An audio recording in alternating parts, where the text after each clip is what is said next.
नमस्कार। उत्तराखंड एक्सप्रेस के इस वक्त के बुलेटिन के साथ मैं हूं अनुपम। प्रदेश की हर छोटी बड़ी खबरों को लेकर के सबसे पहले बात करेंगे कोरोना अपडेट की। सोमवार को कोरोना के 2160 नए मामले सामने आए हैं। सोमवार को 24 लोगों की मौत हो गई है। देहरादून में 649, हरिद्वार में 461, नैनीताल में 322 नए केस सामने आए हैं। पौड़ी में 114, उधम सिंह नगर में 224 और टिहरी में 142 नए मामले सामने आए हैं। तो उत्तराखंड का कोरोना अपडेट यह है। इस वक्त का सोमवार को 24 लोगों की मौत कोरोना की वजह से हुई है।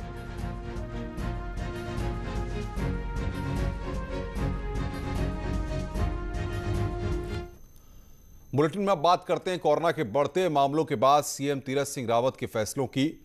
प्रदेश के सभी शिक्षण संस्थानों को बंद करने का फैसला लिया गया है। सीएम तीरथ ने कोविड की समीक्षा मीटिंग में निर्देश दिए हैं। सीएम ने सभी जिलों के डीएम के साथ मीटिंग की और फैसला लिया है। वहीं प्रवासियों के लिए होम क्वारंटीन अनिवार्य कर दिया गया है।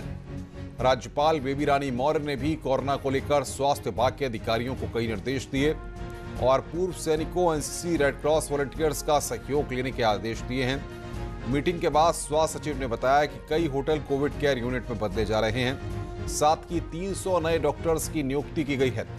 फाइनल ईयर एमबीबीएस स्टूडेंट्स और नर्सिंग स्टूडेंट की सेवाएं भी ली जा रही हैं।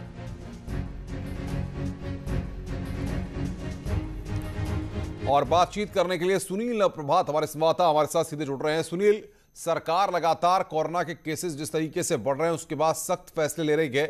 अब किस तरीके की स्थिति और कौन से फैसले सरकार अभी और ले सकती है?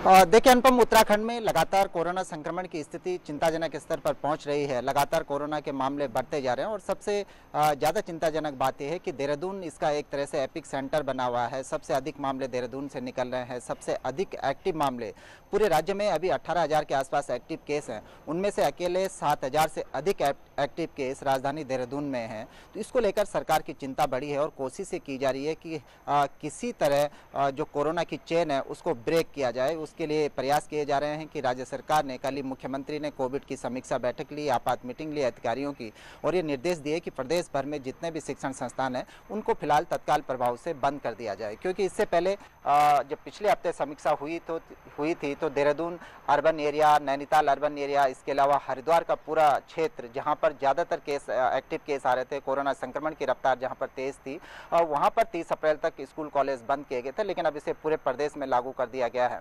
इसके अलावा चूंकि अनुपम प्रवासी भी एक बार फिर से बड़ी संख्या में वापस लौटने लगे हैं उत्तराखंड की ओर, तो सरकार की कोशिश ये की जा रही है कि उनको फिर पहले की तरह क्वारंटीन किया जाए। तो इसके लिए क्वारंटीन सेंटर और कोविड केयर सेंटर जो है उनको फिर से एक्टिवेट किया जा रहा है। निजी होटलों में भी कोविड केयर सेंटर बनाए जा रहे हैं। तो कुल मिलाकर कोशिश ये है कि जो सख्तियाँ हैं, जो पाबंदियाँ हैं, उनको कोरोना के संक्रमण के साथ साथ उन पाबंदियों को बढ़ाया जाए और टोटली में जो कोरोना की चेन है उसको किसी तरह से ब्रेक किया जाए ताकि संक्रमण पर सरकार लगाम लगाने में सफल रहे। जी, लेकिन सवाल यहां पर यह, जब जिलाधिकारियों को मुख्यमंत्री के द्वारा निर्देश दिए गए हैं, साथ ही साथ शिक्षण संस्थानों को बंद करने के निर्देश दिए गए हैं, तो क्या उसका असर आने वाले वक्त में इस कोरोना की चेन तोड़ने के पड़ेगा या और भी कुछ सख्त फैसले सरकार को लेने पड़ सकते हैं? देखिए अनुपम, हो सकता है कि सरकार कुछ और भी सख्त फैसले ले। जिस तरह से मुख्यमंत्री संकेत भी दे चुके हैं कि यदि आवश्यकता पड़ी तो एक बार फिर से लॉकडाउन भी लगाया जा सकता है। और कल हमारी एक्सपर्ट से जो बातचीत हो रही थी उनका ये कहना था कि सरकार को तत्काल प्रभाव से लॉकडाउन लगा देना चाहिए, क्योंकि उत्तराखंड में जो डेथ रेट है कोरोना संक्रमितों का वो बहुत ज़्यादा है। अनुपम, करीब राष्ट्रीय औसत से करीब 27 से 28% ज़्यादा रेट है उत्तराखंड में मृत्यु दर का। अभी तक करीब 1800 से अधिक लोगों की मौत हो चुकी है कोरोना संक्रमण के चलते। तो ये चिंताजनक बात है और इसको लेकर सरकार गंभीर भी है। हम देख रहे हैं कि लगातार मीटिंगों का दौर चल रहा है। कल मुख्यमंत्री ने मीटिंग बुलाई, उसके बाद राज्यपाल ने मीटिंग बुलाई और उसी के मद्देनजर जैसे जैसे महसूस हो रहा है उसी तरह की सख्ती यहाँ पर बढ़ती जा रही है। जो स्पा सेंटर है उनको बंद कर दिया गया है। अन्य तमाम जगहों पर चाहे वो सार्वजनिक परिवहन की हम बात करें तो उनको कह दिया गया कि 50% क्षमता के साथ सार्वजनिक परिवहन चलेगा। इसके अलावा नाइट कर्फ्यू बढ़ा दिया गया है। जो लोग बिना मास्क के घूम रहे हैं, अभी तक 200 रुपये पेनल्टी थी, लेकिन उसको सख्त करते हुए करीब 500 रुपये की पेनल्टी इस पर लगा दी गई है। यदि भविष्य में कोरोना संक्रमण की रफ्तार लगातार बढ़ती है तो सरकार जाहिर सी बात है कुछ और ठोस कदम ले सकती है, ताकि गैदरिंग, जो पब्लिक गैदरिंग है, उसको कम से कम किया जा सके। बिल्कुल सुनील, आप नजर बना के रखिए, आगे भी हम आपसे अपडेट लेते रहेंगे। सुनील हमारे संवाददाता इस बड़ी खबर पर लगातार हमारे साथ बने हुए थे, जो अपडेट दे रहे थे। इधर देहरादून से खबर है, हरिद्वार कुंभ से लौटे 14 पुलिस जवान कोरोना पॉजिटिव हो गए हैं। 468 पुलिस जवानों की टेस्टिंग हुई थी। अभी तक 50 से अधिक जवानों की रिपोर्ट आई है। होम आइसोलेशन में हैं सभी जवान। बड़ी खबर इस वक्त की, हरिद्वार कुंभ से लौटे 14 जवान पॉजिटिव हुए हैं। 468 पुलिस जवानों की टेस्टिंग हुई थी। पौड़ी से खबर है, जहां पर डोब श्रीकोट के नर्सिंग कॉलेज के 37 छात्राएं कोरोना संक्रमित मिली हैं। बड़ी संख्या में छात्राओं के संक्रमित मिलने के बाद हड़कंप मच गया है। सभी संक्रमित छात्राओं को कॉलेज हॉस्टल में ही आइसोलेट कर दिया गया है, जबकि जिन छात्राओं में संक्रमण नहीं मिला है उन्हें संक्रमण से बचाने के लिए उनके घर पर भेज दिया गया है। जिला प्रशासन का कहना है कि जिले में बढ़ते कोरोना केसों को देखते हुए इंतजाम किए गए हैं।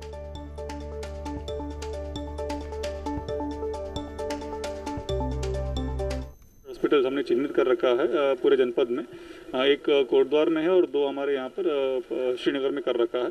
हमारा जो डिस्ट्रिक्ट हॉस्पिटल है पौड़ी में, उसको भी हम लोग तैयार रखा हुआ है, हालांकि अभी चिन्हित नहीं किया हुआ है और सामान्य पेशेंट्स के लिए उसको कार्रवाई कर रखा है। इसके अलावा हम लोगों ने 11 फैसिलिटीज ऐसे आइडेंटिफाई कर रखी है जो हमारी भविष्य में CCC के रूप में हम प्रयोग कर सकते हैं, जहाँ पे असिम्टोमेटिक पेशेंट्स या माइल्ड सिम्टोमेटिक पेशेंट्स को वहाँ पे रखेंगे। पौड़ी के जिला जज सिकंद कुमार त्यागी कोरोना संक्रमण की चपेट में आ गए हैं। 12 अप्रैल से 16 अप्रैल तक वे कोटद्वार के कैंप कोर्ट में थे। 16 अप्रैल को RT-PCR जांच के लिए दिए गए सैंपल की मिली जांच रिपोर्ट में वो कोरोना पॉजिटिव मिले हैं।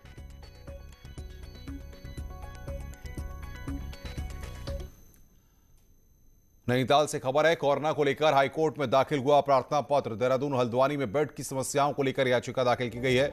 आज हाईकोर्ट इसकी सुनवाई करेगा। राज्य में टेस्टिंग बढ़ाने और पहाड़ में सिटी स्कैन की सुविधा देने की मांग की गई है। प्राइवेट अस्पतालों की लूट पर भी लगाम लगाने की मांग की गई है। रियल टाइम डाटा भी इंटरनेट पर जारी करने की मांग की गई है। वकील दुष्यंत मैनाली ने आपको बता दें कि यह याचिका दायर की है। नैनीताल में कोरोना को लेकर याचिका दायर की गई है। वकील दुष्यंत मैनाली ने आपको बता दें कि याचिका दायर की है। कोरोना को लेकर हाईकोर्ट में याचिका दाखिल की गई है। यह प्रार्थना पत्र दाखिल किया गया है।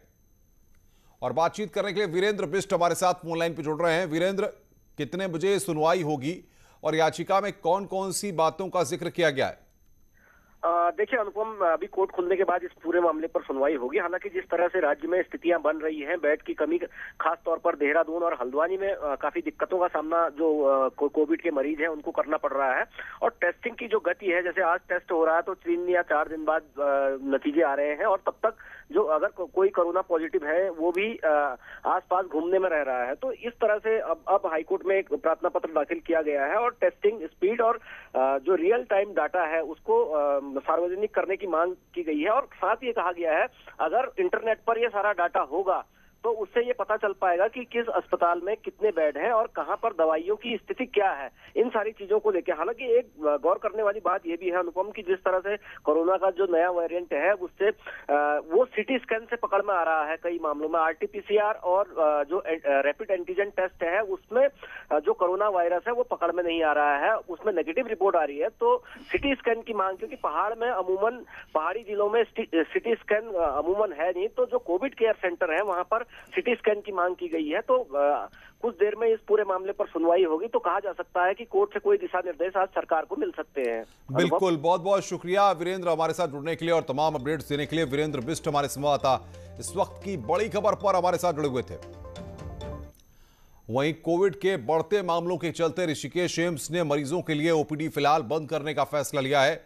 एम्स के अनुसार जब तक स्थिति ठीक नहीं हो जाती तब तक मरीजों को टेलीमेडिसिन के जरिए डॉक्टर उनकी बीमारियों का इलाज बताएंगे।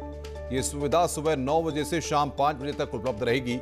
मरीजों के लिए एम्स ने 2 नंबर जारी किए हैं, 1800-180-4278, 7454989545। ये बड़ी खबर इस वक्त ऋषिकेश से। एम्स में OPD बंद कर दी गई है और ये हेल्पलाइन नंबर यहां पर जारी किए गए हैं। उत्तराखंड में कोविड के बढ़ते केसों के बीच डेथ रेट ने सबको चौंका दिया है। उत्तराखंड में कोविड से मृत्यु की दर राष्ट्रीय औसत से 27% अधिक है। आखिर क्या है इसके पीछे कारण, आइए इस रिपोर्ट देखते हैं। उत्तराखंड में कोविड पॉजिटिव का कुल आंकड़ा 1.5 लाख पर पहुंचने वाला है। वहीं मौतों का आंकड़ा 1800 के पार पहुंच गया है। कोविड के एक्टिव केसों से भी अस्पताल फुल होने लगे हैं। मौत के ये आंकड़े डरा रहे हैं। वहीं कोविड से मौत की दर राष्ट्रीय औसत 1.19 से करीब 27% अधिक 1.51% पर पहुंच गई है। जानकार मानते हैं कि सरकार ने सख्ती नहीं बरती तो मौत का आंकड़ा और खतरनाक स्तर पर पहुंच सकता है। एक्सपर्ट ये भी कहते हैं कि इस डबल म्यूटेंट वायरस की स्प्रेडिंग पावर स्ट्रांग होने के कारण मौत का आंकड़ा बढ़ रहा है। एक तो बहुत तेजी से फैलने वाला वायरस है, डबल म्यूटेंट वायरस आया है इस बार ये, और काफ़ी सारे यंग लोगों को भी अफेक्ट कर रहा है। दूसरी बात है, जहाँ पहले 7 से 10 दिन बाद ये इसका रूप बिगड़ता था, इस बार 3 से 4 दिन बाद ही फेफड़े में निमोनिया हो जाना, चूँकि ये गले को बाईपास भी करता हुआ सीधा फेफड़े में जा रहा है। अभी आप हालत देखिए, शहर में आप घूम रहे हो, आप देखिए, आप पत्रकार हो, न्यूज़ मीडिया हो, आपको देखोगे आदमी बेपरवाह होकर घूम रहा है। यार ये घातक स्थिति है, ये सरकार को तो कठोर स्थिति लेनी ही पड़ेगा। वहीं उत्तराखंड के स्वास्थ्य सचिव अमित नेगी का कहना है कि ये भी हो सकता है कि उत्तराखंड में टेस्टिंग की रफ्तार तेज हुई है और उत्तराखंड में राष्ट्रीय औसत से 40% ज्यादा टेस्टिंग हो रही है। बावजूद इसके मृत्यु दर कम करने की कोशिश की जा रही है। हमारा इस वक्त नेशनल एवरेज से ऊपर चल रहा है, हमें इसको लगातार हम प्रयास कर रहे हैं कम रखने का। इसमें लेकिन कई कारण और भी है। एक तो हमारा आप ये देखेंगे टेस्टिंग सब्सटेंशियली नेशनल एवरेज से बहुत ज़्यादा है, तो अगर आप उसको नॉर्मलाइज करेंगे तो उस हिसाब से जो कोविड केसेस हैं हमारे स्टेट में इसलिए ज़्यादा रिपोर्टेड है बिकॉज हमारी टेस्टिंग भी सब्सटेंशियली मतलब ऑल इंडिया एवरेज से ऑलमोस्ट 40% हायर है। लेकिन at the same time because हमारा डेथ हमारे लिए काफ़ी इंपॉर्टेंट मतलब I would say important priority है, तो कलेक्टर्स को कहा गया कि डेथ ऑडिट आप लगातार करेंगे। उत्तराखंड में कोविड पॉजिटिव केस आने से लेकर कोविड से मरने वालों तक के सभी आंकड़े ध्वस्त हो चुके हैं और अब सरकार ने भी इसे लेकर सख्ती बरतनी शुरू कर दी है। न्यूज़ 18 के लिए देहरादून से सुनील नप्रभात की रिपोर्ट। और उधम सिंह नगर से बड़ी खबर आ रही है, जहां पर बाजपुर में करीब 80 झोपड़ियों में आग लग गई है। आग से कई झोपड़ियां राख हो गई हैं। कोसी नदी किनारे खनन मजदूरों की झोपड़ियों में आग लगी है। फायर ब्रिगेड की गाड़ियों ने आग पर काबू पाया है। बड़ी खबर इस वक्त बाजपुर से झोपड़ियों में आग लगी हुई है। खनन मजदूरों की झोपड़ियों में आग लगी है। फायर ब्रिगेड की गाड़ियों ने आग पर काबू पाया है। 80 झोपड़ियों में वहां पर आग लगी है, जिस पर काबू पा लिया गया है। आग से कई झोपड़ियां जलकर खाक हो गई हैं। टनकपुर रेलवे स्टेशन के पास एक परिवार के ऊपर पेड़ गिरने से 3 लोगों की मौत हो गई। हादसे में पति पत्नी के अलावा उनकी 3 माह की पोती की भी मौत हो गई। एक बच्ची सहित पति पत्नी की मौत हुई है। स्वागत है ब्रेक के बाद। पिथौरागढ़ में गोरी पार को जोड़ने वाले निर्माणाधीन पुल के टूटने की जांच की मांग तेज हो गई है। कांग्रेस विधायक हरीश धामी का कहना है कि गोरी पार को जोड़ने वाला पुल 2013 की आपदा में बह गया था। इसके बाद लोक निर्माण विभाग ने कई बार पुल को बनाया, लेकिन ये पुल बार बार टूट रहे हैं। हरीश धामी ने इस मामले में सीएम से जांच करवाने की मांग की है और दोषी अधिकारियों को निलंबित करने की भी मांग की है। कि वो पुल जो है फिर गिर गया है, तो कहीं ना कहीं जीरो टॉलरेंस की सरकार पर जो है एक प्रश्न चिन्ह उठता है कि सरकार में न गुणवत्ता है न काम कराने की कोई क्षमता है। मेरा ये कहना है कि तत्काल प्रभाव से मुख्यमंत्री जो है इसमें एक जांच कमेटी बैठाए और जिस अधिकारी की वहाँ पर ड्यूटी है उसको निलंबित करने का काम करें।